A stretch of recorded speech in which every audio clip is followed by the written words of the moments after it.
I did that. I did that.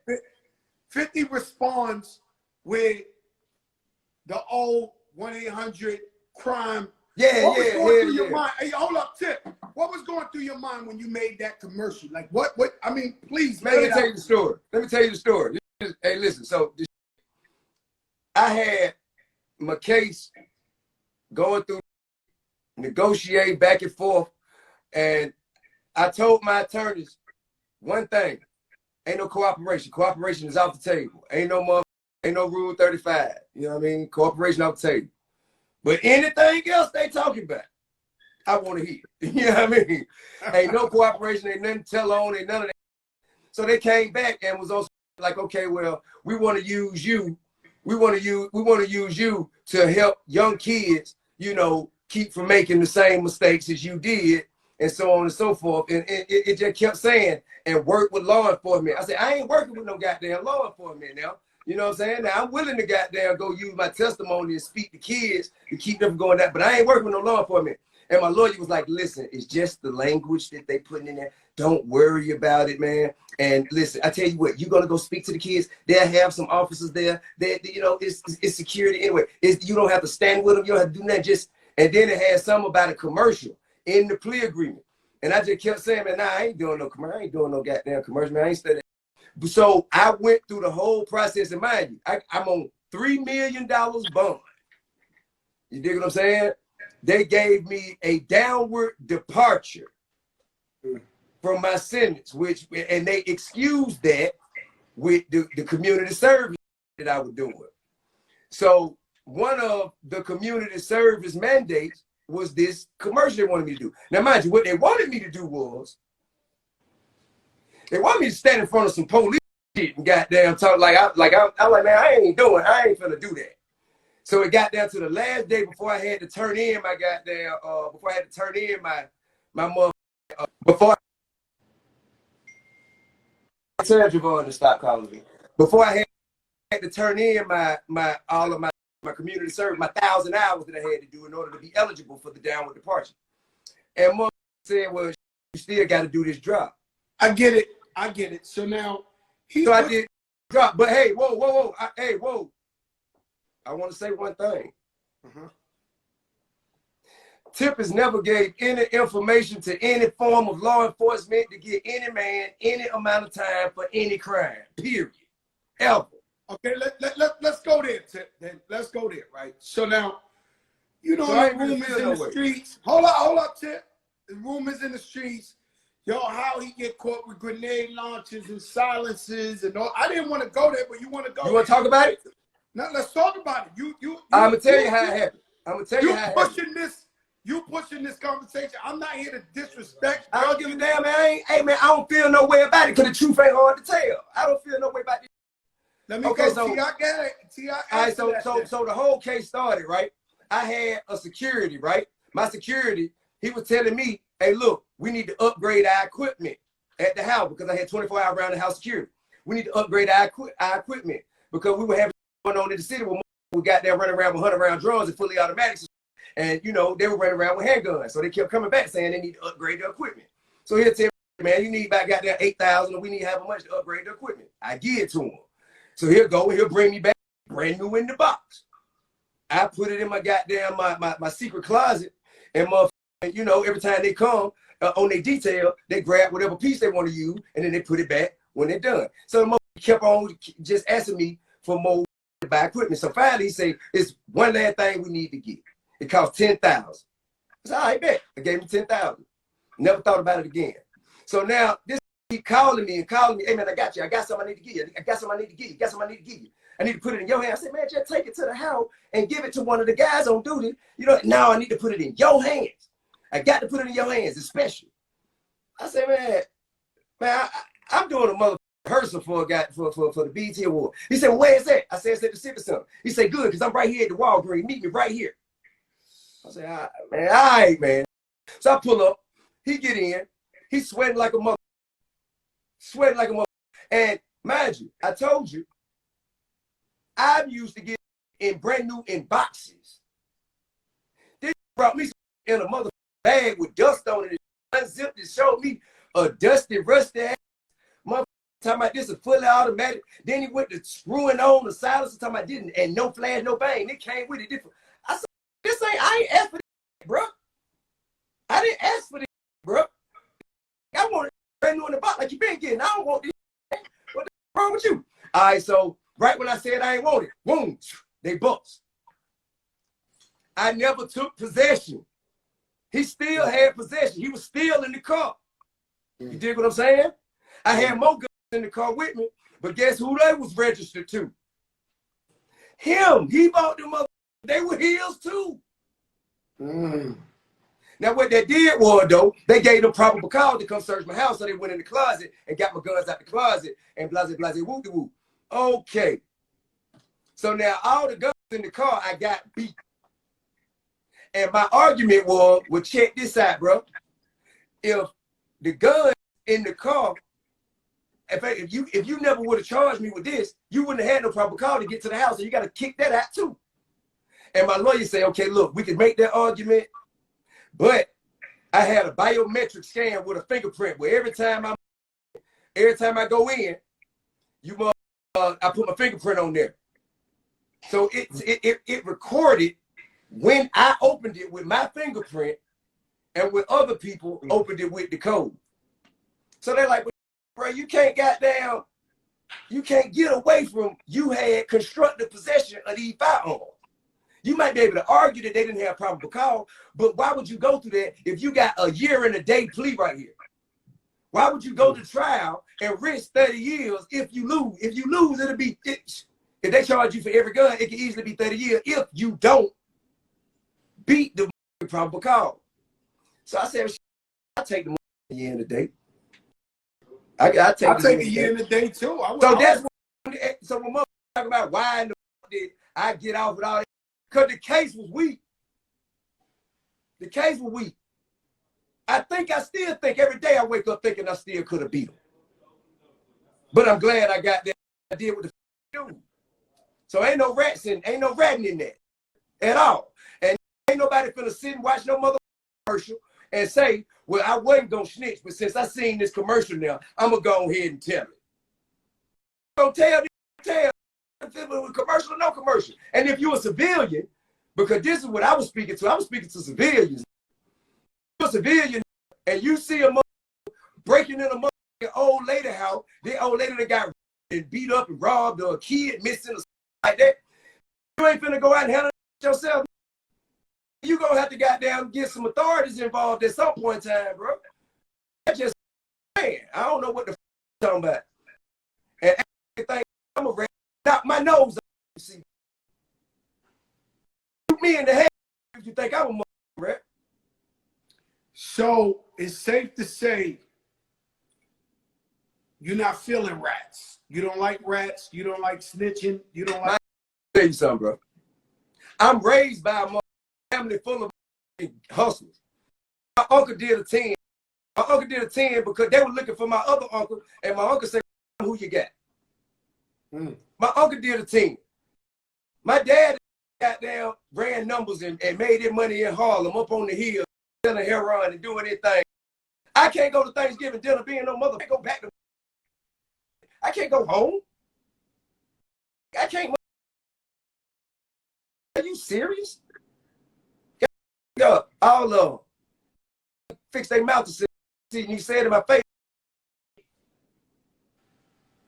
Okay, Yeah. T.I. What else you want to talk about, bro? What else you want to talk about, man? Hey, listen, it ain't about what you want to talk about that. Not if we go discuss it, let's discuss it. Yeah. But listen, I didn't bring you up here to talk. It just happened. Man, listen. 594-58019. That's my mother number. That's my number. 594-58019. Clifford J. Harris Jr. Look me up, pull up my mother side. Pull up the court minutes. T.I., you could have chose Snoop Dogg. You could have chose Young Jeezy. You could have chose a whole bunch of rappers to call out for verses. Why 50 Cent? Well, I'm gonna be honest with you, bro. I'm gonna really be honest. I think 50 is in the same time period as me. When 50 dropped Get Rich or Die Trying, I dropped trap music. You dig what I'm saying? I was sitting and watched this. I watched this set the world on fire. You dig what I'm saying? And I enjoyed it too. And I'm like, God damn, you know how it is. Goddamn, you scratching out, you scratching zero, goddamn, and you see getting all of nigga getting every opportunity there is, and blew the girl up with it. Jamming that album, bro. But I want to see at this point in our careers, I see how it started out. It started out, you was dominating you dominated of the game at that time. Okay, so at this point in our career, let's sit down and see who had a more illustrious catalog. It's the tortoise in the hare. It's the classic tale of the tortoise in the hare. And plus, I feel like 50 got the kind of ego that, you know what I'm saying, he ain't gonna be intimidated when I get to pop. He pop other people all the time. Bring me the bully. Let me ask you a question, right? Because you said something, and there's so much to talk to you about, but you said something about New Yorkers. We talk bad about Atlanta rappers. Yeah. I love Atlanta rappers. I said that. Yeah, but I love Atlanta rappers. I've never said one thing bad about Atlanta rapper. I understand that. Hey, but look, though, let me tell you something. You believe that? Listen, let me tell you something. No, ain't no believe it. I'm talking facts. Period. I'm talking facts. Let me tell you something. New York is the mecca of hip hop. It's the mecca. It's where it began. You know what I mean? Mm-hmm. It's where it began. It's where it all started. You dig? And we recognize and appreciate New York for that. But you do know I've been up to New York back and forth every summer to see my dad since I was 5, 6 years old. I used to get in fights every summer. We'll come about I talk funny and trying to make fun of thinking it's sweet. You know what I'm saying? Oh, hey, hanging out your pocket. Bow, going, quit playing with me. You know what I mean? And over the years, we developed a mutual respect for one another. You know what I mean? I got some flavor from them.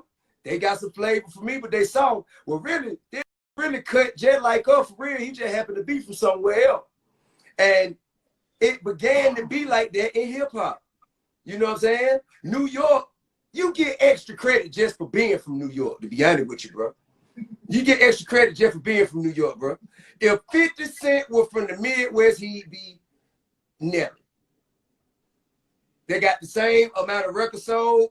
They got 50 is like that because he's from New York, and New York is the capital, the number one. Y'all got per capita. You got the largest market. You dig what I'm saying? Mm-hmm. So let's get credit for being from New York. You dig what I'm saying? If Mobb Deep was from the South, they'd be 8 Ball and MJG. I love it. You know what I'm saying? But think about Mobb Deep. You know what I mean? They think that they so far above 8 Ball and MJG. You dig what I'm saying? I feel like if Run DMC were from Texas, they'd be UGK. We love UGK. You get what I'm saying? But what I'm telling you is, that's my point. Been goddamn getting all this entitlement from being from New York. And I love New York. Always embrace me. But I ain't speaking on behalf of how New York treat me.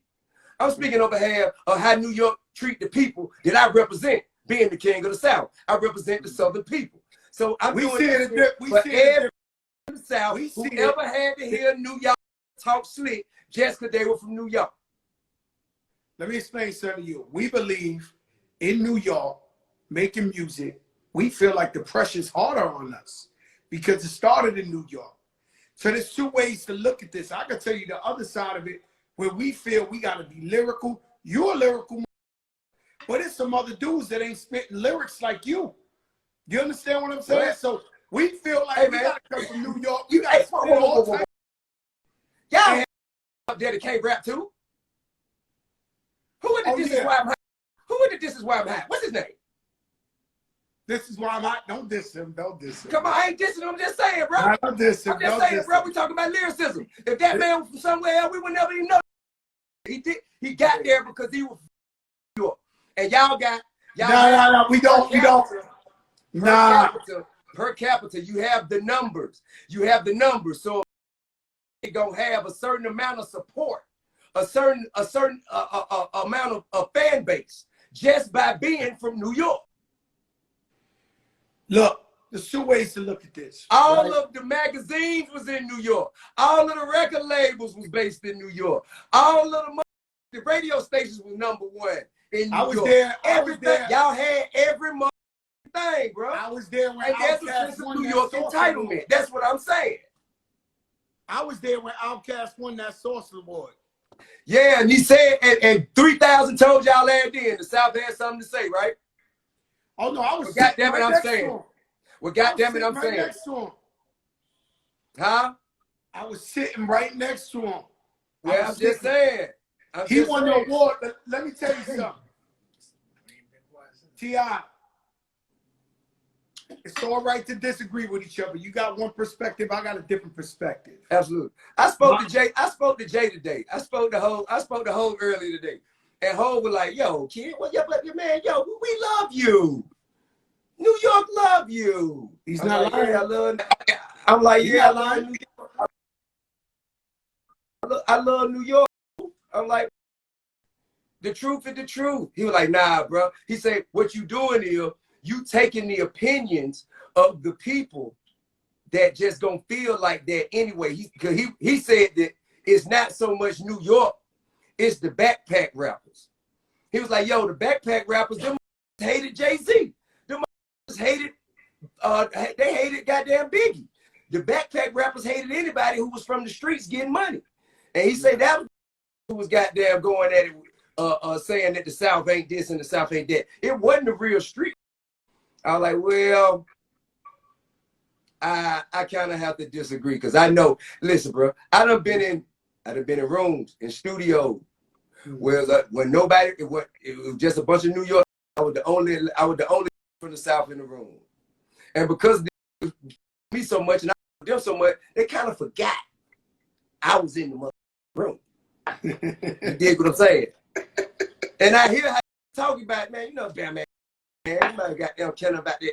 Yeah. You talking about bitter guys. You know what I mean? All that mumble rap. And I'm like, yeah. You know what I mean? So, but the thing is, Bust how it went from criticizing to copying. Now more trying to sound like they from the South in New York than it is trying to sound like they from New York in New York. Let me tell you something. I can't disagree. It's a sense of entitlement. It's a sense of entitlement. Nah, man. We have to earn everything, T.I., man. We have to earn everything. It's a different, bro. So you think if you come from New York City, and you have a career as a rapper that you pushing your right, you think you got the same journey as coming out of Birmingham, Alabama? Oh no, you ain't got the same journey as somebody in Birmingham. That's what I'm saying, bro. You ain't got the same. No. He got a lot further to go. He got to make it to New York. You go to Birmingham, to Atlanta, and you pop off. You give your record to Great Street, and you start working. We created that like that because y'all went with us. Y'all weren't respected Outkast at first, bro. Not true, bro. Not true. I'm not talking about you personally. I'm talking about spins. I'm talking about radio play. Let me tell you something. I've been bumping the Ghetto Boys since I was hustling in the streets. I know you have. But what about the mother? Why is okay? Let's just take Scarface. If Scarface never seen a man cry till I seen a man die, right there, burning up the charts and radio everywhere else in the world. I went to New York for the summer. Was not playing. Why? Why we Scarface playing? Never seen a man cry till I seen him. We play. I can't justify. Listen, bro. I brought Scarface to my projects many a times. He'll tell you. You speaking as an individual. I'm talking about the collective, the culture. Yo, bro, we've been banging. New York City has been banging Atlanta music for so long, T.I. Man, bro. You just said that everybody trying to sound like they're from the South right now. Like, absolutely. We made it that way. So long. We made it that way. We made it that way. We made it You that way. earned that. I'm not gonna argue with you.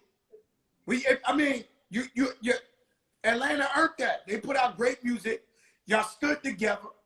New York artists always want to fight with each other to see who's bigger, who's this. The minute somebody get hot, they want to fight with each other. You guys stick together, and that's a beautiful thing. That's a beautiful thing. But I'm telling you, not everybody in New York City. We fight too. We fight too, bro. We shoot it out and go back and forth and have our own. It's some of us right now who is really like the standard down here who don't like each other. You dig what I'm saying? But get what? We'll never let y'all see it. We ain't gonna give y'all the satisfaction to goddamn. Damn, I ain't know it was y'all. We gonna keep our internal. We gonna meet up somewhere, man, and shoot in a parking lot somewhere. I didn't know there was a here. difference. Yo, T.I., I never knew there was a difference between the South and New York. I can't believe it. Damn, you really feel like that? Bro, facts, bro. I ain't up about it. I ain't tripping, but don't call it what it is. Nah, you want to call it what it is. You think it's like that. It's not like that, bro. Anybody from the South know. Anybody from the South know. And ain't goddamn, like, for one, let me tell you. Now, this here is our entertainment. Mm-hmm. This is our entertainment. Let's just be real, all right? This here is our entertainment. So, the same way talk about Kobe, LeBron, the same way talk about how Cowboy fans get on their nerve and how Lakers fans is this and how Patriots fans is that, yada, yada, yada. This is the same way we treating hip-hop right now. Mm-hmm. Commentating. Right. So this really entertainment. At the end of the day, we all hip-hop, we all black people, and we all got that. We have a common enemy. So right now, we just entertaining ourselves, taking our minds off the struggle, just goddamn, passing the time for a minute.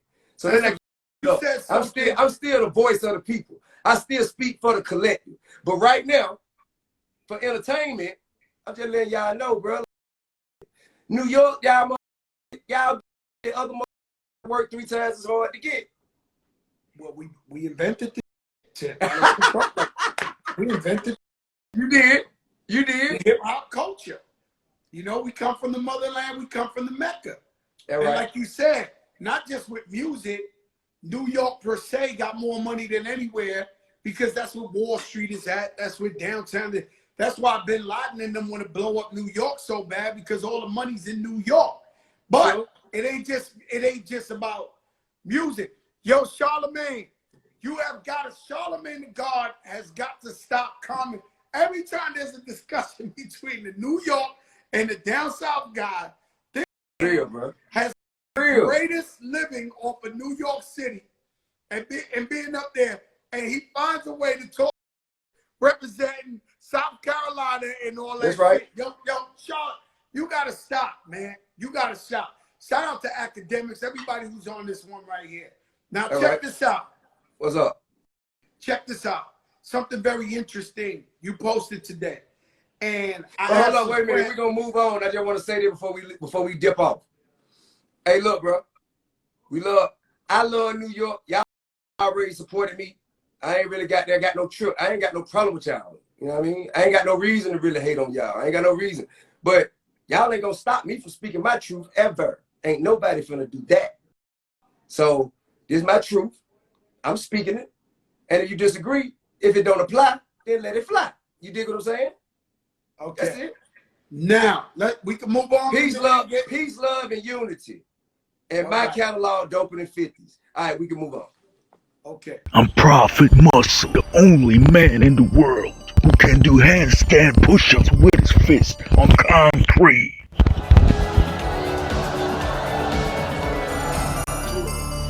I got trained by Roger Mayweather, Crazy Temple next. I'm the son of Roger Mayweather. Roger, tell these motherfuckers subscribe to the Prophet channel. Prophet Muscle. Subscribe for more, bro.